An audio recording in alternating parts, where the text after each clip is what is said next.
Continuamos estudiando la doctrina de la palabra de Dios y en esta clase llegamos a la sección número 3 de este primer capítulo, esta primera parte de nuestro estudio que tiene por título La necesidad de las Escrituras. Ahora hablemos, después de haber visto la proclamación de su necesidad, la base de su necesidad, ahora hablemos de la implicación de su necesidad. Déjenme primero ponernos en conexión con dónde estamos de esta clase. Hemos visto que la escritura es necesaria. Eso fue lo que proclamamos en las primeras líneas del párrafo 1 del capítulo 1 de la Confesión de Fe. Pero luego hicimos la pregunta, ¿y por qué es necesaria? Y lo que hicimos entonces fue considerar la doctrina de la revelación, porque es de ahí de donde fluye el principio de la necesidad de las escrituras. ¿Y cómo es el razonamiento en una manera grande, a grandes rasgos? Bueno, Dios se ha revelado y se ha revelado de manera general.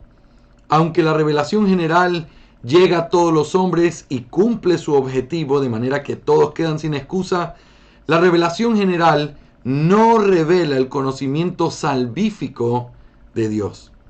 Por lo tanto, le agradó a Dios revelarse de manera especial. Y lo hizo hablando en otros tiempos y de muchas maneras, revelando su voluntad a su pueblo.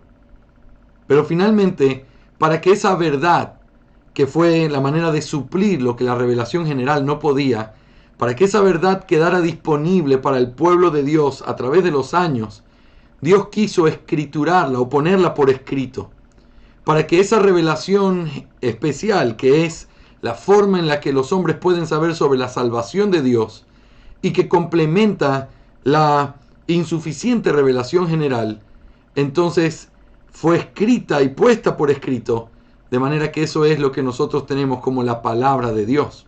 Ahora, ¿de dónde fluye la necesidad de la palabra de Dios?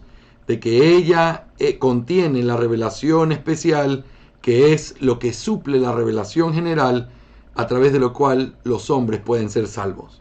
Por eso es necesaria. Pero ahora, al hablar de esta necesidad de las Escrituras, nos lleva a nuestra tercera parte, que tiene que ver con la implicación. ¿Qué es una implicación? Es una consecuencia inevitable. Debido a que tú dices esto, entonces tienes que aceptar esto otro. La idea de una implicación es una consecuencia inevitable. Entonces la pregunta que nos vamos a hacer en esta última sección es, ¿y cuál es la implicación de su necesidad? Quiero que veas conmigo tu apunte y vamos analizando lo que esta sección nos enseña. La sección 3 constituye la última parte de nuestro estudio sobre la necesidad de las Escrituras y consiste en la implicación que naturalmente fluye de esta verdad.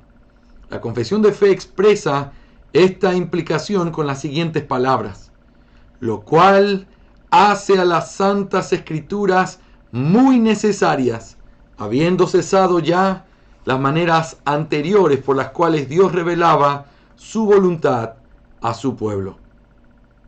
Para plantear correctamente esta implicación, debemos recapitular lo que hemos estudiado hasta ahora. Dios ha manifestado su deseo de revelarse al hombre y lo ha hecho de una manera eficaz por medio de las cosas creadas. Aunque el testimonio de esta revelación es inequívoco y universal en su alcance, de manera que deja a todos los hombres sin excusa, sin embargo, esta revelación no es suficiente para salvar a los hombres porque, aunque proclama la existencia de Dios y la excelencia de su carácter, no le da el conocimiento necesario a los hombres para la salvación. Los elementos necesarios para la salvación no pueden ser descubiertos por medios naturales por el hecho de que pertenecen al misterio de Dios, y por esta razón Él ha querido revelarlos a su pueblo en diferentes momentos y en diferentes formas.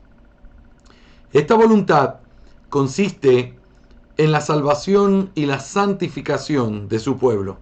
Finalmente, con el propósito de preservar, propagar y ayudar a su pueblo, Dios quiso escriturar esta revelación. Por esta razón, las Sagradas Escrituras son muy necesarias para la salvación y la santificación del pueblo de Dios. Al decir muy necesarias, estamos afirmando que sin ellas no podría ser posible ninguna de estas dos cosas o propósitos, la salvación y la santificación.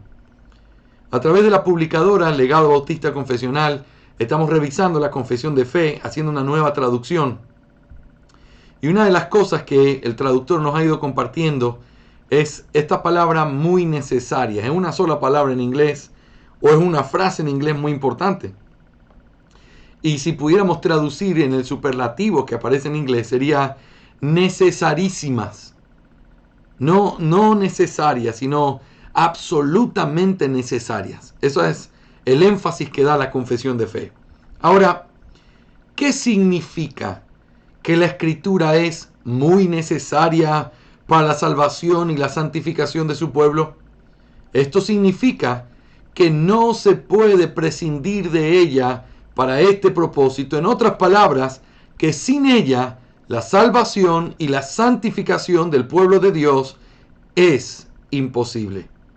Entonces, ¿qué implica que la Escritura sea imprescindible para la salvación y la santificación de su pueblo? Eso implica que ella es el único medio por el cual Dios revela los elementos de la redención a los hombres de hoy. Ahora, fíjense cómo se conecta toda esta manera o este razonamiento de la necesidad. Si estamos diciendo que la palabra de Dios es necesaria, la pregunta es, ¿necesaria para qué? La respuesta es, para poder hacer lo que Dios ha mandado a través de su revelación especial, salvación y santificación. Pero entonces cuando uno dice que es necesaria para eso, la pregunta inevitable es, ¿y qué significa eso? ¿Qué implica eso? Eso implica que por el hecho de ser necesaria, sin ella no hay salvación y no hay santificación. Por lo tanto, la conclusión inevitable es, como ella es necesaria para salvar y santificar, entonces Dios nos salva y nos santifica mediante otra forma. Si ella es necesaria para salvar, entonces Dios no utiliza otra forma para salvar. Y si ella es necesaria para santificar, Dios no santifica de otra forma que no sea a través de su palabra. Esa es la implicación. Ese es el principio, de eso tenemos que hablar. Pensemos de esta manera. Si Dios continuara revelando los elementos redentores, es decir, mostrando a Cristo y su sacrificio perfecto por medio de visiones o de sueños, la pregunta sería, ¿la Escritura sería necesaria si esto fuera así? Definitivamente que no. La Escritura sería muy útil, pero no tendría la cualidad de ser llamada muy necesaria, necesarísima. No sería eso. Algo necesario es algo de lo que no puedes prescindir, y en este caso, si todavía hubiera sueños y visiones, entonces alguien podría ser salvo sin necesidad de la Escritura. Al afirmar que la Escritura es necesaria para la salvación, estamos afirmando que todas las demás formas por las que Dios reveló los elementos necesarios para la salvación han cesado. Así que la implicación de la necesidad de las Escrituras es lo que se conoce como la doctrina de la cesación de los dones de revelación o el cesacionismo. Así que esto es una cosa bien importante. ¿De dónde fluye el cesacionismo? El cesacionismo, creemos que hay argumentos bíblicos y te los voy a mostrar en unas próximas clases. Pero el cesacionismo es una implicación necesaria. Es bíblica, tiene argumento bíblico, pero es una implicación necesaria de una verdad que está ampliamente revelada en las Escrituras. El hecho de que la Biblia revele ampliamente que ella es necesaria hace que la cesación de los dones se vuelva una implicación necesaria. Si Dios reveló y ya cesó, porque ahora lo dejó por escrito, entonces ya no hay las formas antiguas en las que Dios lo hacía. El hecho de que esté escrita la revelación implica que se cesó de tener que revelar de la manera en que antes se hacía. Así que no se puede, y te lo he dicho desde el principio, no se puede afirmar la continuación de los dones de revelación y afirmar la sola Escritura y la necesidad de las Escrituras al mismo tiempo. Si tú afirmas la sola Escritura y la necesidad de las Escrituras, tú tienes que afirmar necesariamente que las antiguas formas cesaron. Si tú afirmas que la Biblia es perfecta, completa y necesaria, por lo tanto, tienes que afirmar que eso es así porque las formas antiguas cesaron. Antes de comenzar nuestro estudio, me gustaría mencionar que existen algunos recursos muy útiles el día de hoy sobre este tema, los cuales el estudiante dedicado puede considerar para seguir profundizando al respecto. Al final de esta sección presentaré algunos libros y fuentes que pueden ser consultadas confiadamente desde una posición bíblica, histórica y reformada. Una parte importante de la exposición que presento a continuación es el resultado del estudio de hombres piadosos que han enriquecido con sus trabajos sobre este asunto tan importante. Mis hermanos, después de terminar de leer a Bavinck, uno de los trabajos prácticos que tendremos en esta clase es leer el libro Continuará, que es un libro escrito por el doctor Samuel Waldron hace algunos años atrás y recién traducido hace unos 2 o 3 meses al español. Ese libro tiene la exposición de los argumentos que Waldron presenta para poder mostrar por qué escrituralmente se puede afirmar la cesación de los dones. Así que no te apures, cerremos Bavinck y luego vamos a meternos en ese tema para poder hacer una crítica a ese libro, un repaso de cuáles son las cosas que realmente son importantes del argumento que presenta el Dr. Waldron. Así que en esta sección te voy a explicar cómo vamos a desarrollar nuestra clase. Vamos a mirar 3 encabezados principales. Número 1, vamos a hablar de algunas clarificaciones necesarias. Número 2, vamos a hablar de algunos argumentos bíblicos. Y número 3, vamos a hablar de algunas conclusiones importantes. Número 1, clarificaciones necesarias. Número 2, argumentos bíblicos. Y número 3, conclusiones importantes. En las clases que veremos el día de hoy, esta y la siguiente, consideraremos esta primera parte, las clarificaciones necesarias. No es una verdad desconocida que el día de hoy existe una gran problemática alrededor de este tema. La creciente ola pentecostal y carismática, la cultura sensorial o sensual extrema que vivimos, en la cual lo más importante es lo que sientes y no lo que sabes. La experiencia es más importante que el conocimiento y la vivencia personal es más importante que, según ellos, la letra muerta. Pero especialmente la aparición de la nueva reforma y el neocalvinismo, lo cual constituye una de las presiones más fuertes, pues no se trata de los típicos carismáticos que ignoran la palabra, sino calvinistas que reclaman la continuidad de los dones espirituales. Han llevado a que este tema se convierta en una discusión polémica y acalorada que ha traído como consecuencia separaciones y enemistades. Cuando surgen polémicas, la tendencia más común es a ridiculizar a la posición contraria, acusándola de irracional y hacer con nuestra versión de ella una caricatura falsa, lo cual es muy fácil de refutar. Debemos ser cuidadosos de no caer en este gran error tan ajeno a la piedad bíblica.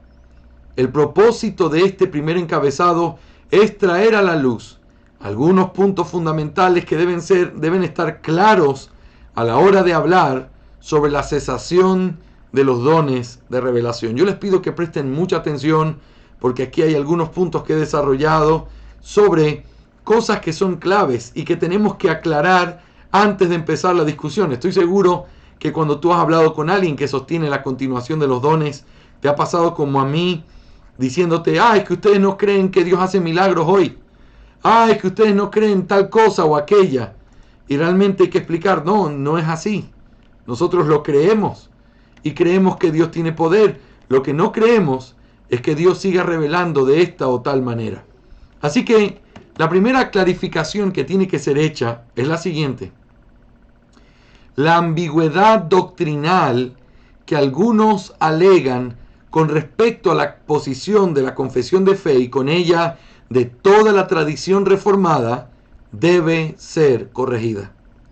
Hay una ambigüedad y hay personas que afirman que la doctrina reformada permite también el espacio para personas que crean en la continuación de los dones. Hay algunos que afirman incluso que nuestra confesión de fe no es clara con respecto a este tema de la cesación de los dones. Eso es lo que vamos a tratar de clarificar en este primer punto. La Confesión Bautista de Fe de 1689 es una excelente muestra de lo que la tradición histórico reformada ha creído con respecto a los temas principales de la fe. El propósito mismo de los bautistas particulares al hacerla fue evidenciar su ortodoxia y por eso tomaron como base la Confesión de Fe de Westminster, considerada como la gran representación de la ortodoxia del siglo XVII. Este dato está mal aquí. La originalidad es una ventaja en muchos campos, pero no en la fe. La verdad no es nueva, por eso no puede haber verdades nuevas. La Confesión de 1689 no pretende ser original, sino una fiel representación de la fe histórica de la Iglesia. Uno de los temas que presenta la Confesión es el asunto relacionado a la cesación de los dones de revelación. Por lo tanto, su enseñanza debe ser considerada la enseñanza histórica y reformada sobre este tema. Algunos teólogos y pastores han buscado quitar el rigor de la confesión de fe sobre este tema, argumentando que, aunque lo menciona, no lo explica profundamente y por esta razón no debería considerársele como una puerta excluyente para aquellos que abrazan el continuismo y al mismo tiempo aceptan la fe reformada. Este asunto es muy importante y nos lleva a dos preguntas claves. Número 1. ¿Qué dice la confesión de fe con respecto a la cesación de los dones de revelación? Y número 2. ¿Es posible ser continuista y ser reformado? Vamos a abarcar esos dos principios en medio de esta clarificación sobre la claridad que tiene la fe reformada y nuestra confesión de fe, que es una representación de la fe reformada, sobre este tema tan importante. Así que veamos en primer lugar lo que la confesión de fe dice con respecto a la cesación de los dones de revelación. La confesión presenta su posición sobre esta doctrina en algunos lugares. Algunas veces lo presenta de manera expresa, pero otras de una manera implícita. Voy a citar a continuación algunos de los lugares donde la confesión habla sobre el tema, agrupándoles en 3 líneas de argumentos. Voy a darte 3 argumentos de por qué creemos que la confesión de fe es cesacionista. Hay 3 argumentos claros que tú debes tenerlos en mente. El primer argumento es por los pasajes donde la confesión afirma la cesación de los dones de manera explícita.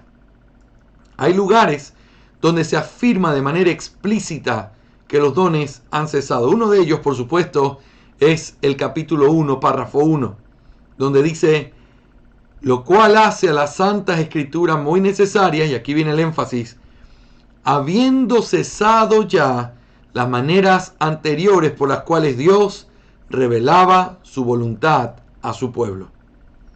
En el 1.6 también se nos explica eso.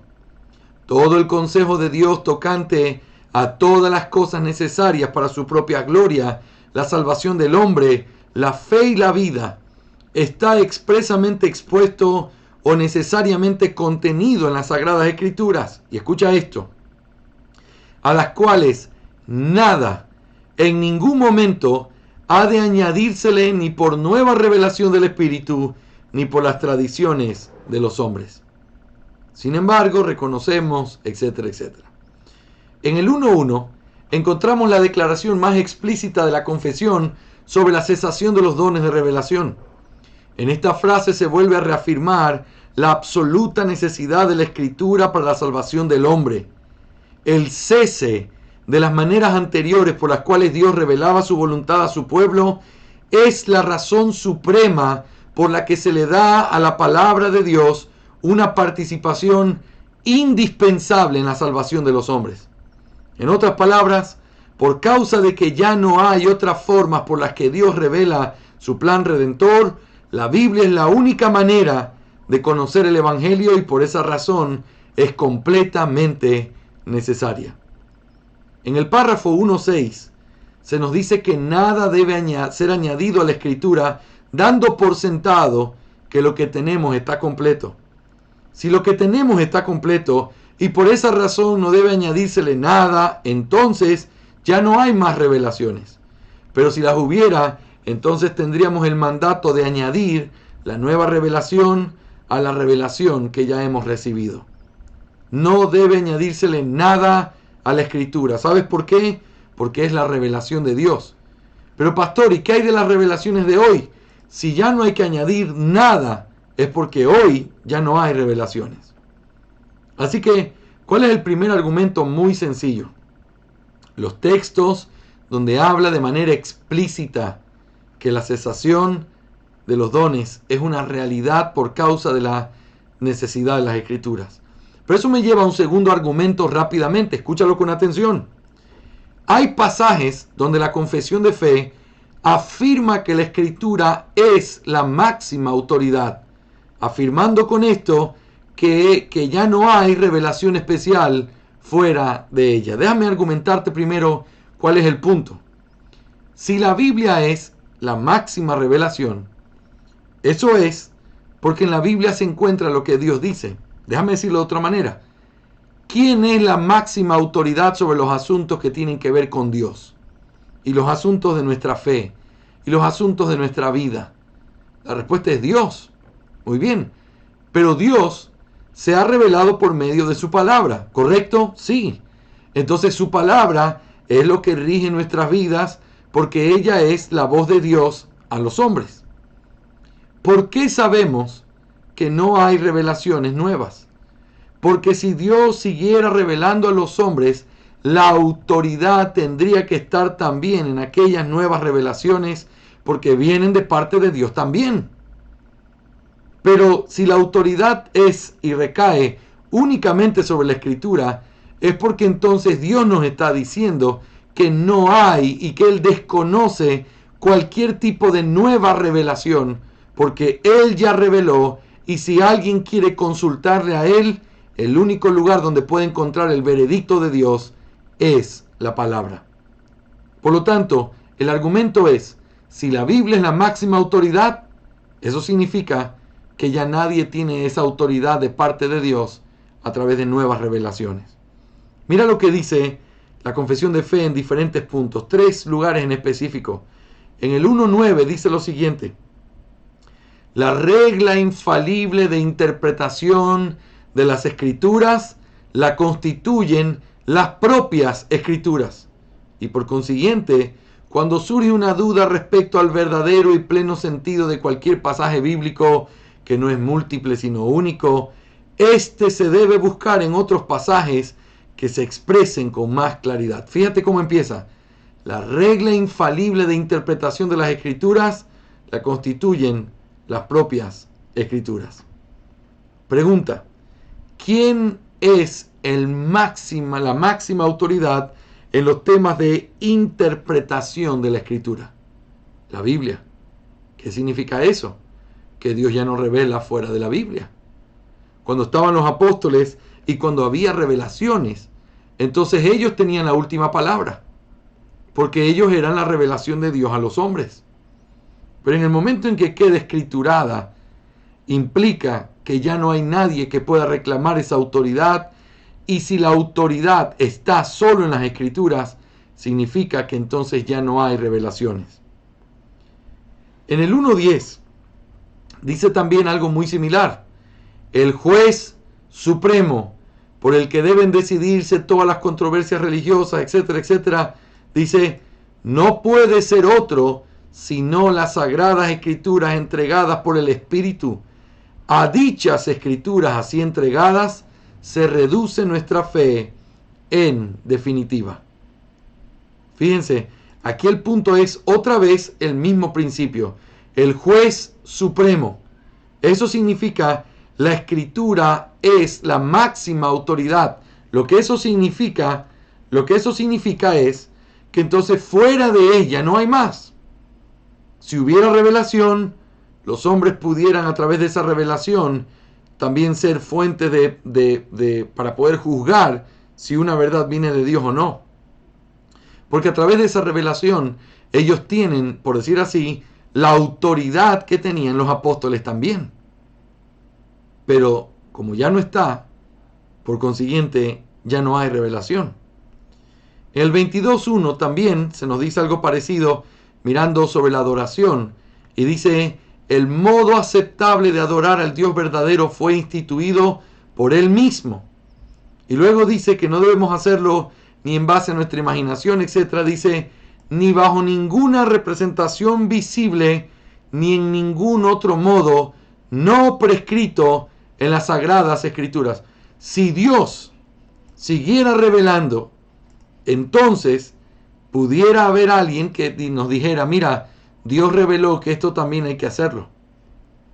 Pero el hecho de darle a la Escritura la máxima autoridad para juzgar en qué cosas se debe adorar a Dios y en qué cosas no, implica que no hay nada más que sea revelado.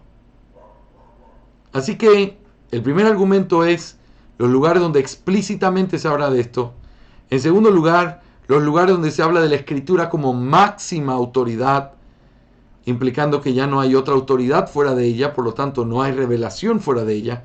Pero el tercer argumento tiene que ver con pasajes donde la confesión afirma que Dios se revela a los creyentes exclusivamente a través de la palabra. Y esto es un argumento que tiene muchísimo peso también. Hermanos, muchas personas dicen, sí, pero es que, a ver, pastor, hablemos bien. Cuando uno habla de las revelaciones de hoy, es una locura pensar que esas revelaciones están al mismo nivel de la revelación de la Biblia. No, pastor. Esas son revelaciones de la vida práctica. Son cosas que Dios le dice a algunos hombres que van a suceder, que van a haber terremotos, que van a haber esto. Entonces, ellos tienen la responsabilidad de decir, pero no es que están al nivel de la Biblia, tampoco nos pongamos así. ¿Sabes? Si ese fuera el caso, y eso es lo que están argumentando algunos, este tercer argumento sería una suficiente razón para decir que no hay dones de revelación y que su argumento es una falacia. ¿Por qué? Porque claramente se nos enseña en la confesión de fe, resumiendo lo que la Biblia dice, que si Dios habla hoy con los hombres, no es porque alguien dice, Dios me dijo que te diga. Es porque la Biblia lo dice. Y eso lo encontramos en diferentes lugares. Míralo conmigo en el 8:8. A todos aquellos para quienes Cristo ha obtenido redención eterna, cierta y eficazmente, les aplica y comunica la misma, es decir, la redención, haciendo intercesión por ellos. Y escucha esto, uniéndoles a sí mismo por su Espíritu, revelándoles en la palabra y por medio de ella el misterio de la salvación, persuadiéndoles a creer y obedecer, gobernando sus corazones por su palabra y espíritu, y venciendo a todos sus enemigos por su omnipotente poder y sabiduría. Fíjate, todo lo que se ofrece a aquellos que han sido escogidos y salvados, en el momento en que son salvados de manera experiencial, lo que ellos reciben es el poder de Dios revelándose a través de su palabra y por medio de ella el misterio de la salvación. Pero mira lo que dice el 10:1. Aquellos a quienes Dios ha predestinado para vida tienen a bien en su tiempo señalado y aceptable llamar eficazmente por su palabra y espíritu, sacándolos del estado de pecado y muerte en que están por naturaleza y llevándoles a la gracia y la salvación por Jesucristo. Escucha esto. Iluminando de modo espiritual y salvador sus mentes a fin de que comprendan las cosas de Dios. Y todo lo que dice el resto del pasaje va conectado con su palabra. Al igual que empezó, llame eficazmente por su palabra y por el Espíritu. Y lo que él hace es, a través de iluminar sus mentes de modo espiritual, ellos comprenden las cosas de Dios a través de su palabra. Finalmente, el 18:3 dice lo siguiente. Esta seguridad infalible no pertenece a la esencia de la fe hasta tal punto que un verdadero creyente no puede esperar mucho tiempo y luchar con muchas dificultades antes de ser partícipe de tal seguridad. Sin embargo, siendo capacitado por el Espíritu para conocer las cosas que le son dadas gratuitamente por Dios, puede alcanzarla sin una revelación extraordinaria por el uso adecuado de los medios. Esto es muy importante. Aquí está hablando de la seguridad de salvación. Esto fue un tema muy debatido en el tiempo de la Reforma, porque muchos creían que enseñar la seguridad de salvación de alguna manera era abaratar la vida cristiana esforzada y sacrificada que Dios nos manda. Sin embargo, nosotros, tomando todo lo que la Reforma llegó maduramente a exponer después de mucho debate, es que la seguridad de salvación sí se la puede tener. Pero este es el detalle. Aun cuando hay personas salvas, a veces pierden esa seguridad y no por eso pierden la salvación. Simplemente pierden la seguridad, no están seguros. Pero entonces Dios trae seguridad a través de su palabra, a través de los medios adecuados. Él lo hace a través de las cosas comunes y claramente te dice, sin una revelación extraordinaria. No necesitas, hijo, tú eres mi hijo, tranquilo, no te preocupes. No, su palabra, los medios de gracia, son los que te transmiten esa seguridad. Y entonces, el hecho de que Dios obra y trata con su pueblo a través de su palabra para poder llamarlos a salvación, para poder santificarlos, para poderles dar seguridad de salvación, todo lo hace a través de la palabra. Queda excluido cualquier tipo de cosa extraordinaria como para que pudiera hacer una vida mejor y más cristiana por tener ese tipo de cosas. Yo te hago esta pregunta. ¿Qué necesita un creyente para poder vivir una vida espiritual plena? La palabra es lo que hemos estado afirmando en toda nuestra clase. La palabra. Ahora, eso significa que aquellos que se paran diciendo Dios me dijo que te diga, son innecesarios. Son innecesarios, por llamarlos de una buena manera. Por no decir que es una mentira. Por no decir que es una falsedad no dada por Dios y quizás de parte del mismo enemigo. Pero lo que quiero decir es, si Dios obra con su pueblo a través de su palabra, y es en su palabra que Él comunica la seguridad de salvación, comunica la santificación, comunica sus verdades, entonces ¿para qué necesitamos cosas externas a ella? La respuesta es correcta, no las necesitamos. Y no solo que no las necesitamos, no las hay. Porque la forma en la que Dios obra con su pueblo es a través de su palabra. Y ese es un principio clave, importantísimo en esta fe y en esta conclusión cesacionista. Por eso me lleva a la segunda pregunta importante que tenemos. Estamos tratando de clarificar el hecho de que el cesacionismo o el continuismo, eso no es gran cosa, pastor.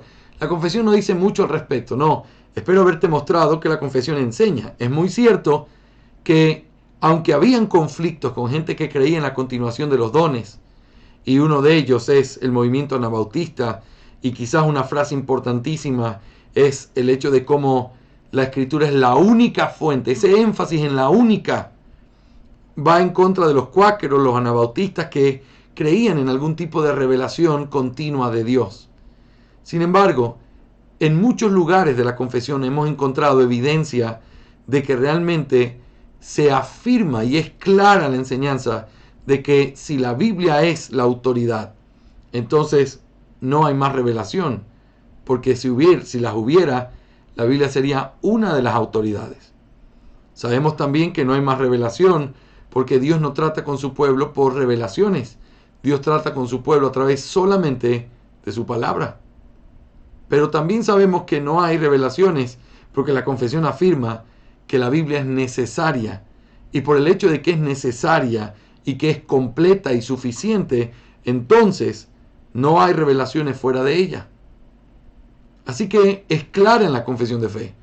Pero la siguiente pregunta es, ¿ser continuista y ser reformado es algo que puede funcionar. Y déjame decírtelo de esta manera.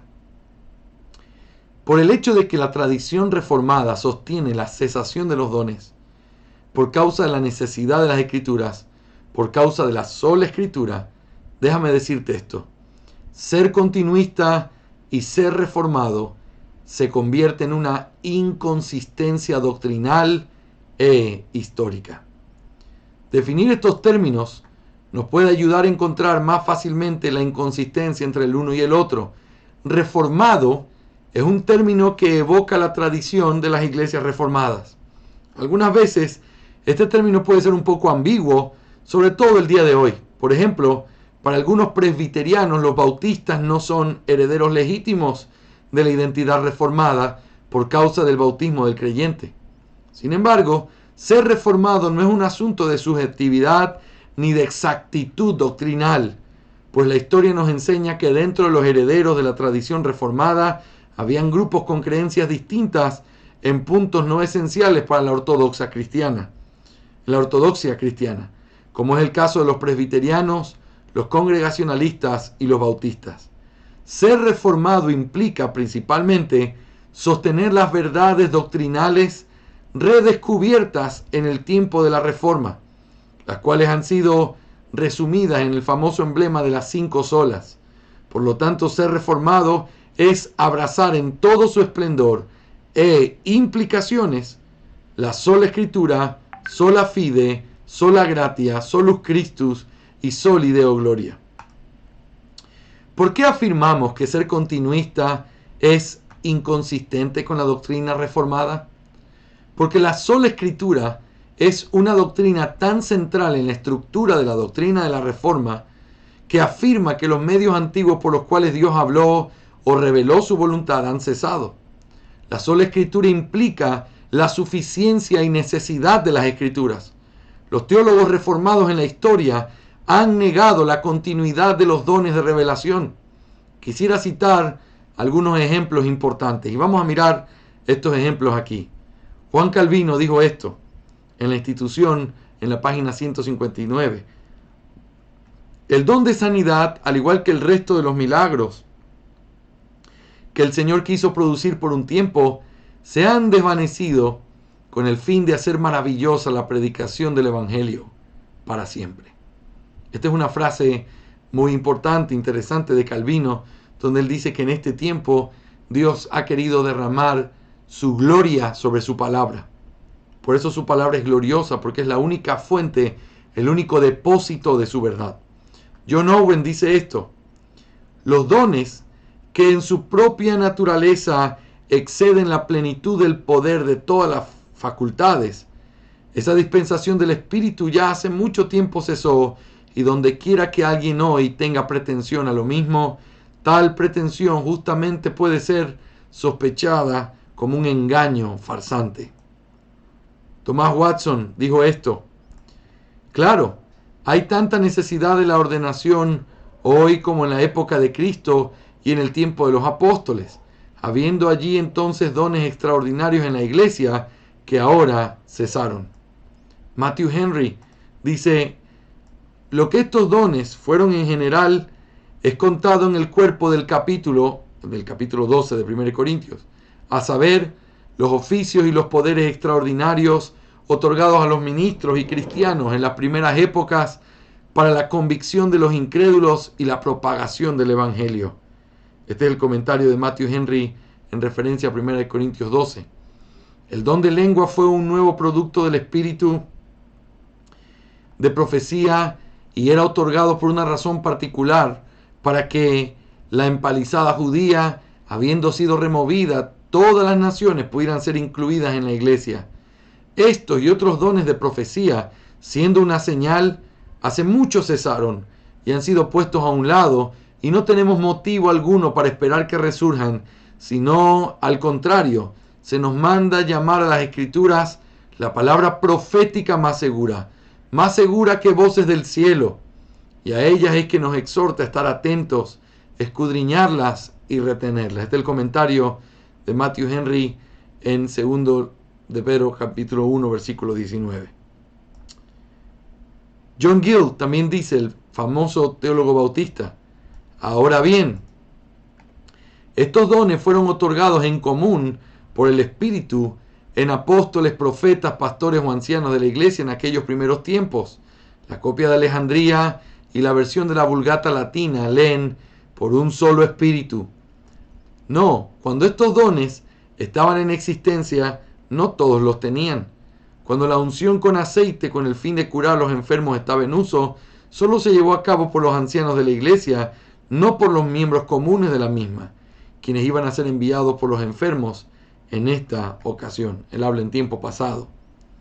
Jonathan Edwards, ustedes lo tienen aquí, tienen a George Whitefield diciendo: los carismas, los dones milagrosos conferidos a la iglesia primitiva, desde hace mucho tiempo que cesaron. John Buchanan dice: los dones milagrosos del Espíritu hace mucho que fueron retirados, fueron usados para cumplir con un propósito temporal, fueron usados como un andamiaje que Dios empleó para la construcción de un templo espiritual.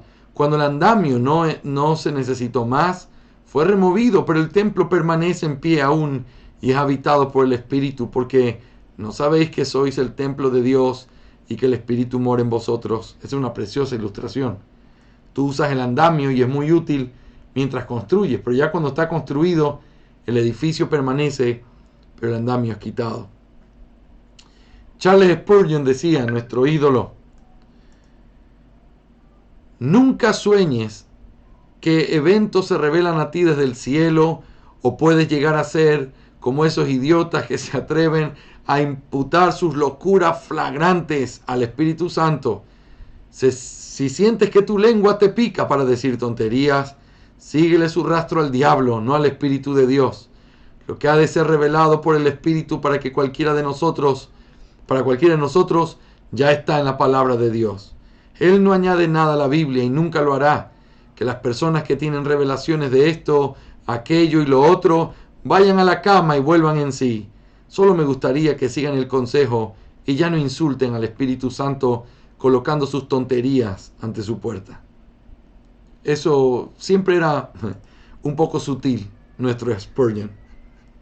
Otra frase: como resultado de la ascensión de Cristo al cielo, la iglesia recibió apóstoles, los hombres que fueron seleccionados como testigos porque habían visto personalmente al Señor, un oficio que necesariamente se extinguió. Y con razón, porque el poder milagroso también es retirado. Fueron necesarios de manera temporal y ahora dados por el Señor ascendido con opción legada. Profetas también estaban en la iglesia primitiva. Y así sucesivamente ustedes tienen algunos puntos aquí. Tienen a Kuyper. Kuyper es un hombre bien importante. Él fue el que estuvo antes de Bavinck, siendo el director o el rector de la Universidad Libre de Ámsterdam. Por cierto, Samuel Renehan tomó su doctorado de esa universidad. Abraham Kuyper fue el rector antes de Bavinck. Bavinck vino después. Fue su sucesor. Mira lo que dice Kuyper. Por tanto, los carismas deben ser considerados en un sentido económico. La iglesia es una gran familia con muchas necesidades, una institución que se ha hecho eficiente por medio de muchas cosas. Ellos son a la iglesia lo que la luz y el combustible son al hogar. No existen para sí mismos, sino para la familia y para ser puestos a un lado cuando los días son largos y cálidos. Esto se aplica directamente a los carismas, muchos de los cuales, dados a la iglesia apostólica, no están al servicio de la iglesia de nuestros días. También está B.B. Warfield. Esos dones eran parte de las credenciales de los apóstoles como los agentes autorizados de Dios en la fundación de la iglesia. Su función, por lo tanto, se limita distintivamente a la iglesia apostólica y ellos necesariamente terminaron con ella. Arthur W. Pink. Así como hubo oficios extraordinarios, apóstoles y profetas en el comienzo de nuestra dispensación, también hubo dones extraordinarios. Y como no hubo sucesores designados para estos oficios extraordinarios, tampoco hubo intención de continuar esos dones extraordinarios. Los dones dependían de los oficios. No tenemos más a los apóstoles con nosotros y por consiguiente los dones sobrenaturales, la comunicación de los cuales constituyó parte esencial de las señales de un apóstol. Están ausentes. Martin Lloyd Jones también. Y nosotros podríamos mirar todo esto pensando en este punto tan importante. Tiene que ser aclarado. ¿En la fe reformada hay espacio para todos? No. No, por lo menos no de manera consistente. Y lejos de convertirnos en acusadores que señalamos con el dedo y decimos tú sí eres reformado y tú no, lo cual no es apropiado, yo diría simplemente no es consistente. Si tú crees en la sola escritura, lo cual es la doctrina reformada, entonces no hay espacio ni lugar para poder sostener que los dones continúan el día de hoy, porque precisamente han cesado. Muy bien, vamos a terminar aquí nuestra clase y vamos a continuar en la siguiente mirando algunos de los detalles claves relacionados con esta siguiente parte dentro de las clarificaciones.